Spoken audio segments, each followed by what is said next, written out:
The rulers of land-based empires from 1450 to 1750 had to figure out how to keep power and how to administer their empires, and baby, that's what this video is all about. So if you're ready to get them brain cows milked bureaucratically, then let's get to it. Okay, now right here at the beginning, I need to explain two very important terms that will probably have you more confused than a fart in a fan factory. This particular topic is all about how rulers of land-based empires legitimized and consolidated their power. You're going to see those words all over your exams and your textbook reading, and if you don't know what they mean, then in the immortal words of Eleanor Shellstrop, you're basic. Oh, and by the way, if you want note guides to follow along with this video and all my videos, then check the link in the description. They're really good for folks who don't like reading their textbook but still want to do well in their class. So, if that's you, check it out. Anyway, when rulers take measures to legitimize their power, that refers to the methods the ruler uses to communicate to all their underlings who is in charge. What's got two thumbs and will cut your head off if you cross me? This guy. On the other hand, when rulers take measures to consolidate power, that refers to the methods the ruler uses to take power from other groups and claim it for him or herself. Okay, so now that you understand those terms, we need to consider three ways rulers of land-based empires legitimized and consolidated their power. First was through the creation of large imperial bureaucracies. And here's another stinking word that you don't understand, so let's define it. A bureaucracy is a collection of government officials that ensures that the laws are being kept throughout the empire. And if you remember my last video, these land-based empires were expanding like mad during this period, and so the larger the empires became, the larger the bureaucracies grew in order to make sure that these vast empires could be properly administered. Now, this is true of basically all major empires during this period, but I'm just going to give you one specific example from the Ottoman Empire, namely the Devshirme system. Now, this was a system by which the Ottomans staffed their imperial bureaucracy with highly trained folks, who in this case were slaves. For example, in their campaigns for territorial conquest in the Balkans, the Ottomans enslaved Christian boys who were then sent to live with Turkish families so that they could learn the language, and then they were sent to Istanbul for a proper Islamic education. Now, many of those boys ended up in the Ottoman military, but the cream of the crop were given further education and sent to work in the Ottoman bureaucracy, where their elite education made them wise and effective administrators of the empire. But then the second way rulers administered their empires was by expanding their militaries, and especially by creating elite cadres of military professionals. In the Ottoman Empire, that same Devshirme system supplied elite soldiers that became known as the Janissaries. And they were also made up of enslaved Christians and formed the core of the Ottoman standing army, which was significantly increasing in size during this period. Okay, now the second major way rulers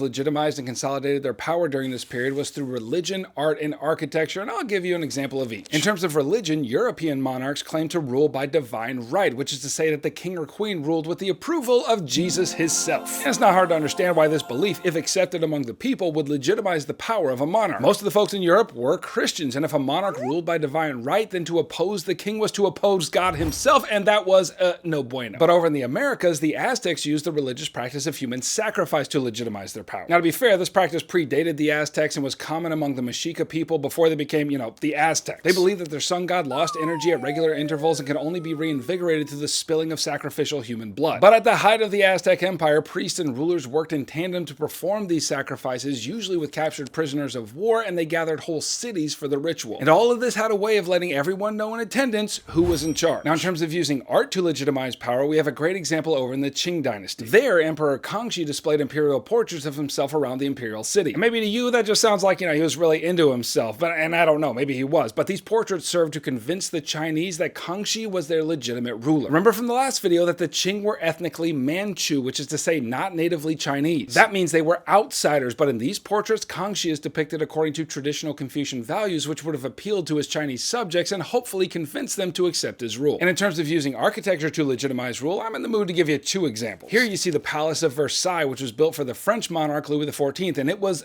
massive. And when the people of France saw this palace and all of its grandeur, there was really only one thought they could have. Whoever lives there, yeah, that guy is in charge. But Louis also used this palace to consolidate power as well, and he did it by forcing the French nobility to live there at least part-time. And with that move, he was able to remove power from them and situate it right beneath his fabulous high heels. And then the second example is the Inca Sun Temple in Cusco. Now remember that Inca rulers were considered to be direct descendants of the gods, and so to facilitate festivals of worship, Inca rulers built this temple whose walls were covered in sheets of gold and whose courtyards contained hundreds of golden statues. And again, since the rulers were associated with the gods, buildings like this served to legitimize their power. And then finally, we need to talk about how imperial rulers financed these huge militaries and monumental architecture and fabulous butt cuts, and that means we need to talk about systems of taxation. In the Mughal Empire, rulers established the zamindar system to collect tax revenue. Now remember that the Mughal rulers were Muslim, while most of the South Asian population was Hindu, which meant a healthy dose of suspicion toward their Muslim rulers. So to combat that, Mughal rulers employed local landowners called zamindars to collect taxes throughout the empire on behalf of the emperor. And this had the effect of extending imperial authority and consolidating imperial power. And then over in the Ottoman Empire, they created a system for collecting taxes known as tax farming. And essentially under this system, the right to tax subjects of the Ottoman Empire went to the highest bidder. And whoever got that right was authorized to collect taxes from a particular group of people, and they enriched themselves by collecting more taxes than were legally required and thus padding their pockets. And this system helped the Ottoman government by providing a reliable source of income at the beginning of every year, which came from the bidding for the right to tax. And furthermore, since these tax farmers weren't members of the official bureaucracy, the Ottomans didn't have to pay them since they paid themselves by fleecing the general populace.